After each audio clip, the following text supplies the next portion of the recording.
Dog culture and the blame game. We can't go down the road of the whole blame game. It's a red herring. It's a logical fallacy. So I know that every time something bad happens with dogs, any of the negative externalities, attacks, maulings, all of the feces problems, all of the pet dander problems, anything, people will say, well, you can't blame the dog. You can't blame the dog. No, I actually agree with that. And I'll have a really good reason for that, that you guys really appreciate, I think. But we can't blame the dog because the dog has no agency. So yeah, I understand that, like, dog culture right now. If a dog sits on a couch, people will say, like, he did that on purpose. If a dog happens to be present during a house fire and the dog barks, they will say, puppy saved family. You know, anything that a dog does that is good is provided for it by hundreds and thousands of dollars that put that dog in that situation. They say a dog barked at a car and someone was having a seizure in the car, and they say the dog saved the person. The dog just happened to be there. And even if the dog did was part of saving that person, um, everything else that happened in that person's life came from humans. The dog does not have a prefrontal lobe. The dog is there, and so somehow it got to be part of the solution. But but then they say the dog did that on purpose. That's the way dog culture will talk about it. But then when something bad happens, they will sit there and run around like, we got to figure this out. We got to figure that out. The dog heard a loud noise. The dog has pain. The dog has, a lot of the pains that these dogs have come from these pedigrees. Pedigree dogs have all kinds of health problems that make them, that their ears, their eyes, their noses don't work right, their reproductive systems don't work right, and they have to be on meds, these pedigree dogs. So, a lot of the ways that we breed dogs make them more likely to bite. But I understand that it's really easy to go after dog culture because they will sit there and if something bad happens with the dog, they don't want any culpability. They don't want the dog to be culpable. They'll say the owner's culpable, but no owners ever do anything about these problems, anyways. But then anytime the dog does anything, oh, look, he ate a Dorito on the couch, that means he loves Doritos just like me. He knows me so well. And millions of other bullshit, sorry, cussing, millions of other goofy stuff that people say about dogs. But when we say, is it the dog's fault? Is it the dog's fault? The dog cannot own anything because it has no agency, so it cannot own the fault. The dog is the fault. That's where the diagnostic failure happens when we talk about all the negative externalities that are caused by dogs.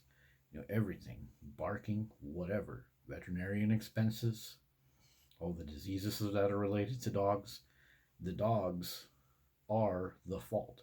They are the fault. It's not their fault. They didn't wake up in the morning and say, I'm going to piss all over the carpet and jump up and eat your little kid's food off the plate, and then I'm going to run outside and go bite the neighbor's dog and cost you a vet bill. They didn't think that. So yeah, it's not their fault. It's not their fault. They cannot own the fault. They are the fault. Dogs are the fault. We have to diagnose things properly. If you go to an automotive place and you didn't maintain your tires properly and something else is wrong with your car, the mechanic is going to say, okay, let me look at your car, let me confirm that these are the problems, and let me offer you a solution. And your mechanic over here and the car owner here, they have to agree, okay, the fault that we're looking at is the tires, and maybe need some new spark plugs or warranty service, okay? When you go to automotive shop, they're not going to sit there and be like, well, where did you buy those tires? Well, where did this? Well, what brand of car is it? Well, what did you do last Tuesday? They're not going to sit there and try to figure out whose fault it is that your tires are worn out. It's just going to be like, look, your tires are worn out. We have some replacements here. Let's talk about the solution. It's not anybody's fault. We have to identify the fault, not sit here and waste hundreds of millions of man hours trying to figure out whose fault it is. Because first off, we never figure out whose fault it is. And then when we end up blaming the owner, The owners never do anything. The victims of all this dog mess are the ones that have to suffer. If I crash my mountain bike, I go to the orthopedic shop, the orthopedic surgeon. I'm like, hey, my ankle is really hurting, really hurting. I fell on my mountain bike the other day. They're the doctors and surgeons and x-ray techs. They're not going to be like, well, what brand of mountain bike? What store did you get it from? Did you get it on Amazon or did you get it on eBay? What kind of paint does it have? What brand of pedals are on it? Well, was the mountain bike raised right? Well, who owned the mountain bike before you? Did you get the mountain bike checked by a proper breeder? They're not going to sit there and have a bunch of people coming in and going up on the news with their microphones. Yeah, we have no idea why this crash could have happened. No, they're going to be like, well, let's look at your ankle. Okay, your ankle hurts. Okay, we found some bruising, and we did an X-ray, and it looks like you're going to be okay. But you got to get that bike out of your life for about a week and get recovered, and then do some stretches. And then the next time you crash, you probably won't be hurt so much. The fault was that my ankle was injured. The fact that I was having an amazing day riding my bike, I got home safe. That's not necessarily important. The brand of the bike, what type of socks I had on that day, none of that stuff is important. But when we get into the dog culture conversation, two pit bulls will kill a young daughter and young boy of a mom and dad, and then put the mom in the hospital, and everybody wants to dance around like, yeah, we don't know. We don't know how this could have happened. A fanged predator in the house killed the kids. We are so confused. We think it was the breeder. No, it was the training. No, the dog was abused. No, the babies were crying and triggered it. All of this trying to figure out whose fault it is, and you already have the fault right there. The fault is the presence of the dog. And I know people are going to say, like, well, you see, you got hurt with a bike and people get hurt with dogs, so it's the same thing. People will try to use this type of logic to fight back against it. But you see, the whole thing is, mountain bikes, when you buy a mountain bike, people don't tell you that it's going to cure anxiety. They don't tell you it's going to be a perfect cure for everything. They don't tell you just to put it on your house, there's no problems. People tell you when you buy a mountain bike, like, look, you can crash this mountain bike. Make sure you got medical insurance, make sure you got a helmet on your head, make sure you got good gloves on, get your knee pads, wear good supportive shoes so when you do fall, you don't break your legs. People don't tell you that mountain bikes are just this huggy poo poo doo doo noo noo cockalulu like everybody talks about dogs. But when it comes to dogs, people will get all these dogs in their house, and people, the professional people that push dog culture, they won't say, look, dogs can bark and give you headaches and developmentally injure your child. They can bite your child. They can chew up your shoes. They're going to cost you a lot in vet bills.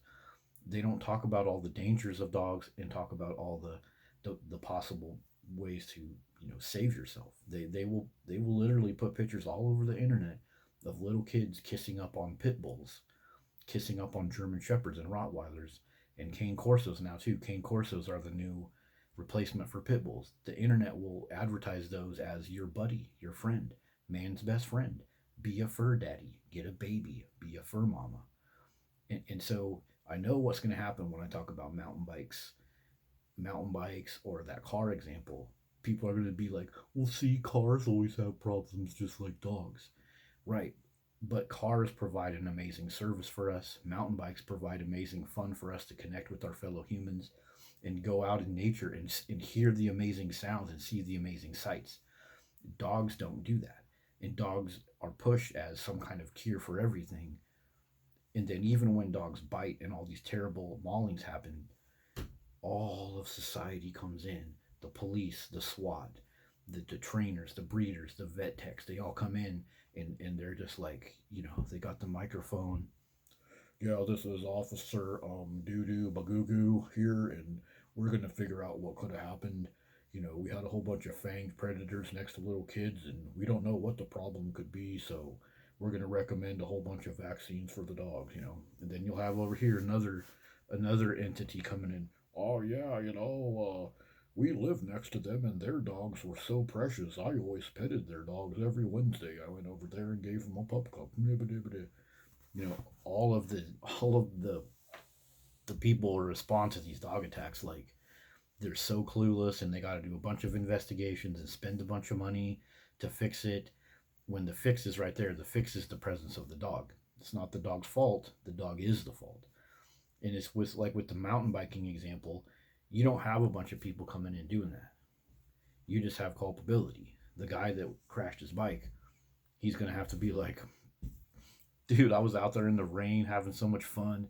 I hit that jump going really fast, and that's what happened. And it was my fault for crashing my mountain bike. And next time, I'm gonna wrap my ankle up a little bit better when I'm out there just ripping it.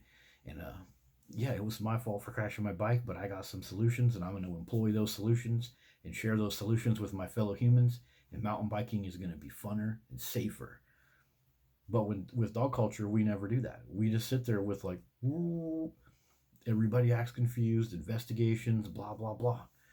And so yeah, that's why we can't get wrapped up in this. Whose fault is it? Blame culture is a terrible psychologic.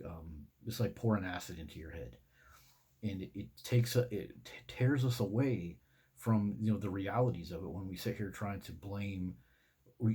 Don't blame the breed, blame the deed, blah blah blah.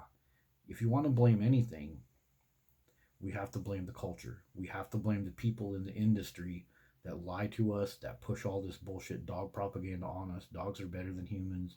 Are you a human person or a dog person? Oh, I'm a dog person. All this crap that's pushed on us. Those are the people that have agency. They have the power of prediction and the power of knowing what's going on in the market. They know how to trick people. They know how to get on Facebook and Instagram and see who's loving what dogs, and then they'll push those dogs for adoption. Those are the ones that have agency. Dogs have no agency. They have no prefrontal lobe. So dogs, it's not dogs' fault. It's not their fault. They just are the fault.